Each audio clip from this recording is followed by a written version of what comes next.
so thank you for being my first Q&A officially as a person who's just not representing a character. So I'm happy to be here. Hello, hello, hello. Thanks for coming. It's my pleasure. Yeah. Looks like Can you it was a see me? I'm a little low. I could actually stack the chairs. So that I'm a little bit taller, because I feel as soon as I sit down, I can't see you. Isn't that crazy? Actresses, we always know how to get our, so, hey. All right. Well, thanks again. My pleasure. Going to say, just to lead off, I of course know you from Color Purple, Commando, several other films. But I was curious if you could enlighten us as to how you got your start in the business, first of all. Just give us a little background info. When I was younger, quite young, I was supposed to be a singer. I grew up in a house that was filled with musicians. As I was telling my friend Timothy, that I grew up with Gordon DeWitty as a stepfather, who was a blind, happened to be sight-impaired organist who played for Curtis Mayfield and Bill Withers and just all the 70s, 60s, 70s musicians at the time. So I grew up in a house of music, and I wanted to be a singer and sang and wrote songs. And I wrote a song called "Celebrate Life" that I sang at my 6th grade graduation. So I was a whopping 12 years old, and I had a very strong personality as a child. And wasn't afraid of anything, and didn't even have butterflies in my stomach, but it was a huge room full of Hollywood people celebrating our 6th grade graduation, and I sang the song that I composed and got a standing ovation, and in the audience was the head casting person for Disney.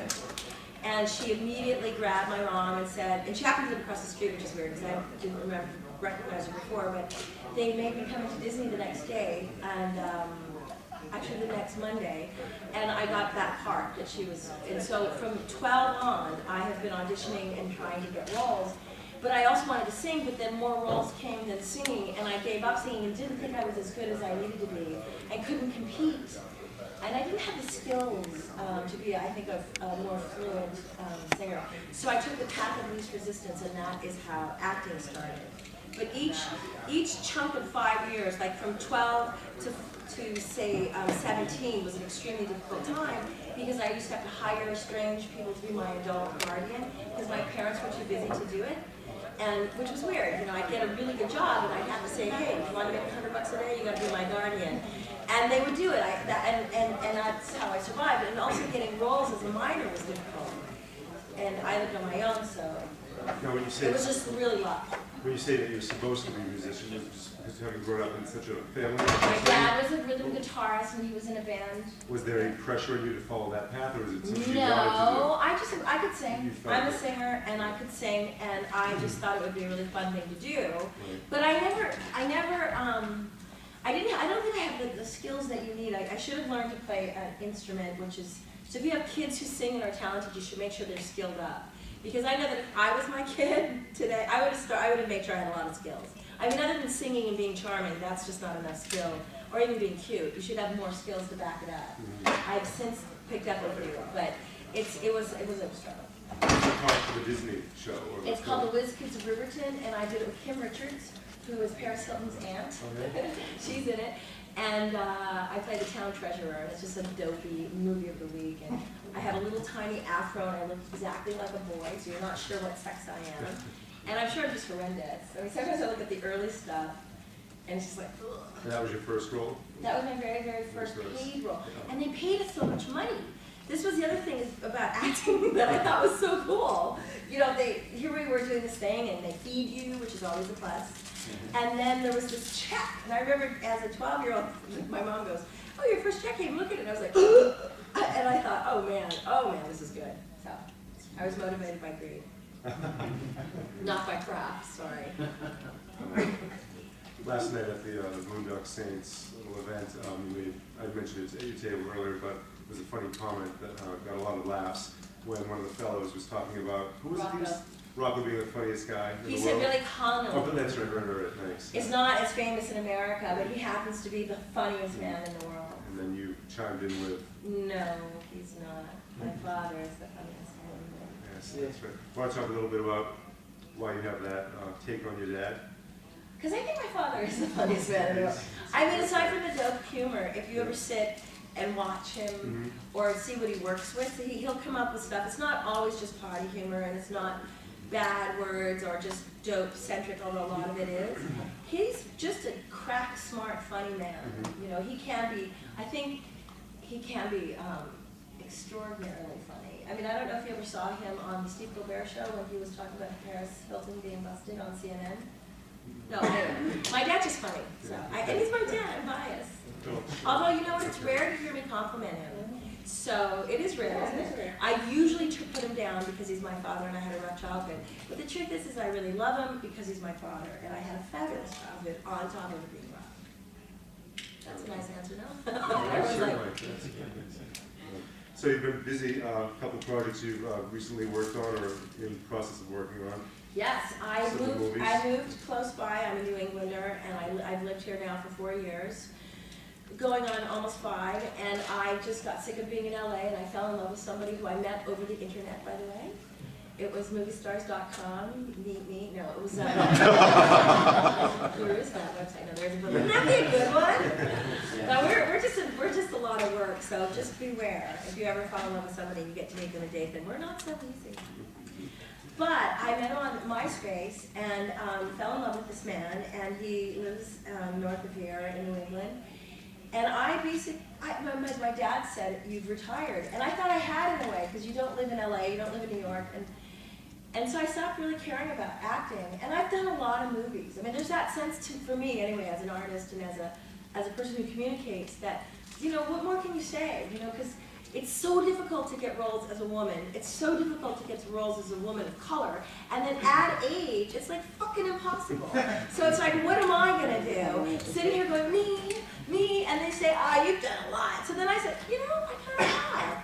So I sort of let go that thing that's like the Alanis Morissette song that says, the minute you let go of it is the minute you touch down. The minute you stop wanting it is the minute you get more than you can handle. So I let go.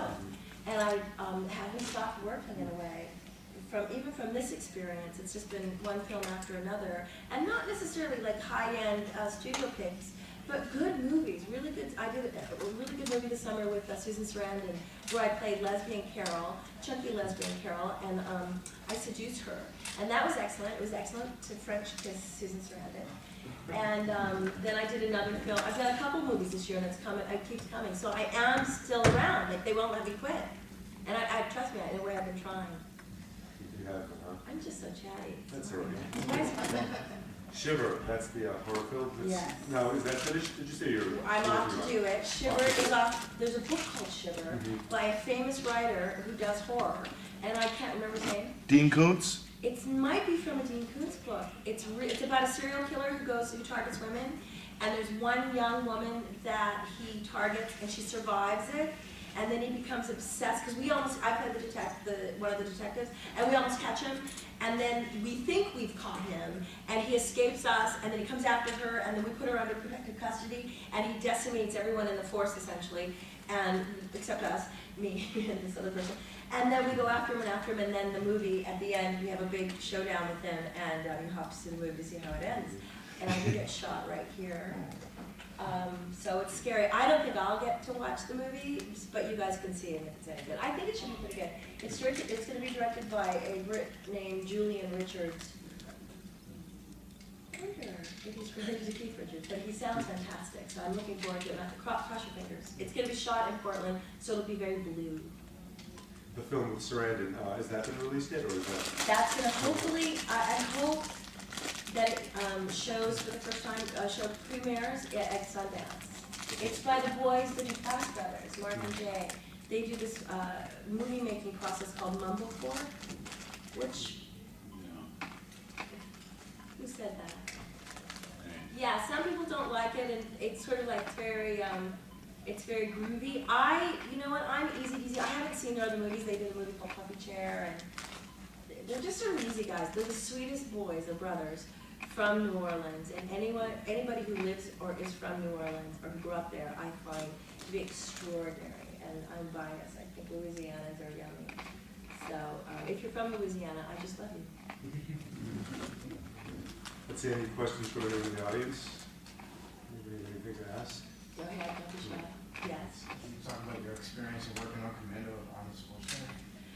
Okay, what part of it? Did he molest me? He did molest me, but I let him, because it was nice.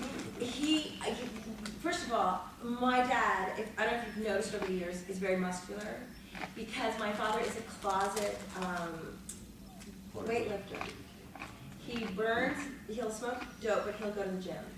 And he was friends with Franco Zane and all of those Schwarzenegger early career big boys, like Dave Draper, Franco Zane, Frank Columbi, all those big guys that were, I guess they were juiced up, which is so funny, because back then we didn't talk about it, but now I wish I had talked about it, like, no wonder.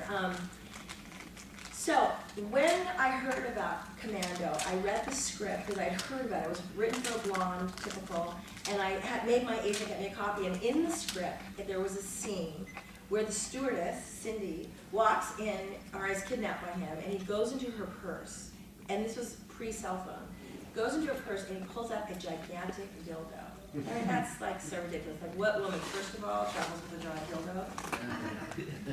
We would never talk to it anyway. So he pulls this out, and I knew that every actress in Hollywood was choking, literally, no pun intended, on that moment. So I thought in my mind, there was three things I did. I wore a really short skirt for the audition. I knew Arnold from when I was 9 years old on Muscle Beach, 9 upwards, and by the time I went in there, I was 24. I had known him and seen him around. So I knew all his guys. So I knew I was going to whip out those names of all the boys, and he was like, yeah, you know Franco? And I was like, yeah, and Dave, and he was like, I had him. And then I knew when the part of that part came out into the moment that I had to make it my own, because I knew everybody else was just not good with that. So when we got to that part of the script, I just denied it and said, is that yours? And I turned it around on him, and he's like, this isn't mine, and he just broke script. And he's like, and it was just so funny, because he's like, and then I said, well, why are you holding it? He's like, I don't want to hold it! And that was like awesome. And then it was awesome. And so then I should say, I'm very modest, but not really. But I went straight from that meeting and to my office, and I sat in front of my agent. I said, watch the phone, and it rang. And guess what? That part was never in the movie. And of course, because it was lame. So those are the 3 things I did. I wore a really short skirt, and I knew all his bodybuilding people talked about that world, because that's his first love. And then I took care of the dildo. And that's how I got Commando. And it was great to work with him. And somebody was asking me at the table, what is he like? And I have to tell you that he is living proof that someone who is completely kind, absolutely shrewd and ambitious, but still kind, and really generous. Arnold is extremely generous. He gives you your time. He treats everyone equal too, even though he's aware of what your status is in the world. And he's funny, and he loves a good laugh. And to me, those are magical. He's like sunshine. I look forward to seeing him every day, because he would light up the room with his essence. That's something that we have to go. Really funny. He's funny, and he's super square. He's super conservative, and he married a Kennedy. I mean, there's something right about the fact that he married such a strong Democrat, even though he's very conservative in his. It's basically about money anyway. You know, I mean, he's a capitalist through and through. He has 2 business degrees and extremely shrewd, and he had a very tough childhood. His father was non-existent, and you know, it's a good thing about pressure and having a crappy upbringing, and having, whether it's, you know, being disabled or being just not disadvantaged. I mean, that is really a gift, because the harder it is, the sharper you become if you're wise. And I think with Schwarzenegger, he learned to compete and to be the ultimate athlete that he is because of the pressure of not having. And they were desperately poor. Do you think that now he's not the governor, you think he'll go back to that? Well, he's a geezer, but yeah, why shouldn't he? I mean, he's just, you know, he's yeah. I think it's all about fun anyway. I didn't see The Expendables. Was it any good? I mean, people liked it, and that's what they'll do. They'll just hang out and be old. I mean, yeah, I think so. Have you been able to keep in touch with him at all? You know, no. Actually, what happened, which is interesting, is that my dad got busted, and my dad was guilty. He really did sell bombs across the internet, and it's illegal. So that's not really a good thing to do. If you do have an internet drug paraphernalia company, you should check the cross because there's some due diligence that everyone should do. And Tommy and my family didn't do that, but they did kind of know, and they talked about it a little bit. So my father was guilty. And so when he got busted, he said, "Right on, you know Schwarzenegger, he had just become governor." And I said, "Dad, no way am I going to waste my chance, my juice with him because you're guilty." And he's like, "Yo, but you can say something like, get a lawyer." I mean, no, you don't call the governor for stupid bomb bust. You call him for death row, but not wait till we need it. I didn't expect my dad to go to jail though, but that was just because he had a bad lawyer. But I'll tell you a funny Tom John story about that whole era. My sister and I were trying to get him and Cheech together, so I'd written a script for him. And my dad says to me, this is 3 weeks before he was officially busted, my dad says to me at lunch, he says, to both my sister and I, he says, "You guys, you won't believe who our fans are." And we're like, "Who, Daddy? Who is it?" He said, "The DEA."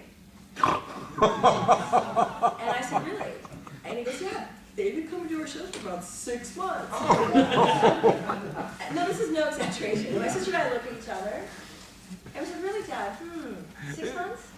"Yeah. I mean, they're really cool guys." I go, "Dad, you're being investigated." He goes, "No, they're fans."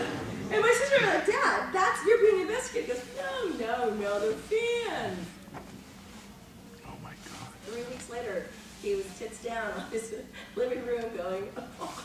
And they're like, "We'll show you fans." I said to my dad, I said, "Dad, no, DEA don't go to drug shows. They don't go to your show." Anyway, that's my father. Oh my God. Yeah, I'm sorry. So any more questions about anything? Yes? Yeah, I was gonna segue into Total Recall, the movie. What was it like working with him in that movie and also Stephen Sharon Stone? I wish I was in that movie, but that's not me. It's Vanessa L. Williams, one of the other black girls. Sorry. That's okay, honey. That's how they cast us. Black. They all look the same. I'm not offended, and it's fine. I wish I'd done it. I could have done it. There's a lot of movies I've never seen. I've never seen Quentin Freeman. I was telling you, I've done 70 films. I've probably only seen 30 of them. But that's only because after a while you just can't watch it without being really annoyed. Yeah. Commando was pretty popular, and it was successful. I forgot, was there ever talk of a sequel with you and him, or? Yeah, What no, happened to that? because what happened to that was that Joel Silver, the producer, and Arnold Fox, and they had one more movie. They did Predator together. Yeah. And the thing is, it happens a lot in Hollywood. A good thing goes down, and then the producer, especially in Arnold's case, the producer just gets super greedy, and Joel got really greedy on Predator and also on Commando, and Arnold said, "Fuck you, I'm not doing it." And that kind of killed it. And the producer and Fox owned the rights for Commando too. And they waited too long. We should have maybe done a sequel, although there was some sort of sassiness about, there's camp, Commando's so camp. Right. I'm not sure you would have been able to, it was unconsciously funny. Yeah. The fact that we killed like 15,000 Mexicans and he doesn't have a nick on him, I mean, that's ridiculous. And the scene with the bazooka, was it? Yeah, Or the rocket backwards, launcher, yeah, and you fall into the- Which is, that's all ridiculous, which is, Yeah. the movie's ridiculous. Yeah, But it's in a fun. good way, It's fun. that's right, It's a lot of yeah. fun. It's kind of racist too. I don't recall that, but Politically, we weren't very PC Well, back then. our in the 80s. 80s. Yeah, the 80s, yeah. And the writer was Steve D'Souza. D'Souza? He did a little bit of work. He's kind of, anyway. It was just, sometimes there's a magic. Yeah, well, no, there's just a magic it all comes together. where it just comes together for all the right reasons, but no one's consciously aware of how it's done. Otherwise, there'd be hits after hits after hits in Hollywood, Like, you could see a cast that's perfect, a script that's amazing, an incredible director, and the movie sucks. Yeah, sure.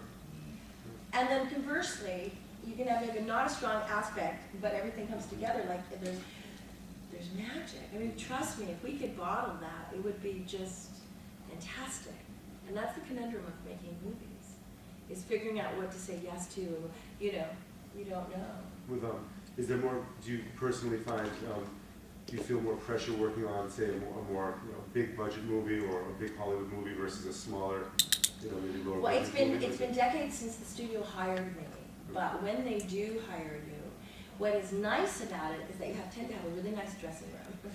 And then the craft service is just super deluxe though. And you have, instead of doing 10 pages a day trying to shoot, you're doing 3. So you have this luxury of take after take after take. And also the lighting, they do the lighting, it'll take somewhere between the average is 2.5, 3 hours. On a normal film, which I call normal because it's what I've been doing the last couple decades, it's a shorter, tighter budget. Personally, I think it's better. It's like Clint Eastwood shoots this way. You just don't fuck around. You don't wait for long lighting. You don't do extra, you don't do the indulgent takes. You just get to the point. And Clint Eastwood, I've never worked with him, but I would like to one day, before he dies, work with him in a hurry. But if you're late to the set or if you can't get it, he'll just shoot you out or shoot around. He really is rugged.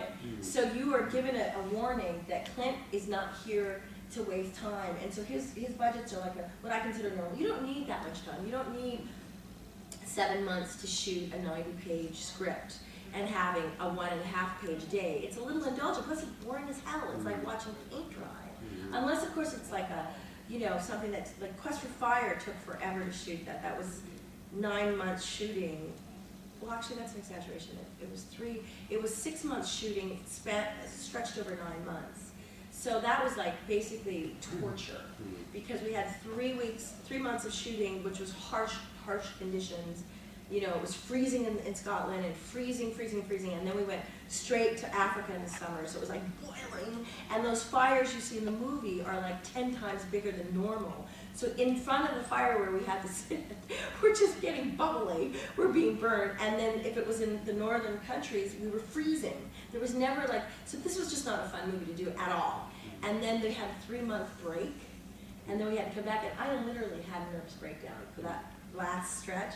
3 weeks before we started shooting, I couldn't stop crying because I had to go back to that, which is not easy. But when I was 19, I thought there's no way, and I cried. And then my roommate said, "I'll go with you because you can't go alone." I can't go back to that. Thank God the movie turned out though, because if it was shit, I would have died. I would have killed myself. Huge. Question? What was your There's one behind you. Yeah. experience like with the color purple? Do you really want to know? Do you want the Oprah version? That's what I hated the color purple, but not because, first of all, I had the shittiest role. I had the tiniest little dumbass role. And at the time I was like, I guess the bigger star, and I didn't like the voice. I just didn't like it. I thought the book was amazing, and I loved working with, I loved being in a Steven Spielberg film by theory, because it's, I could say, well, what Steven said, whatever. But then they didn't pay us our rate. They cut our rate. Because the bigger the dress, this is the other thing about studio pictures, the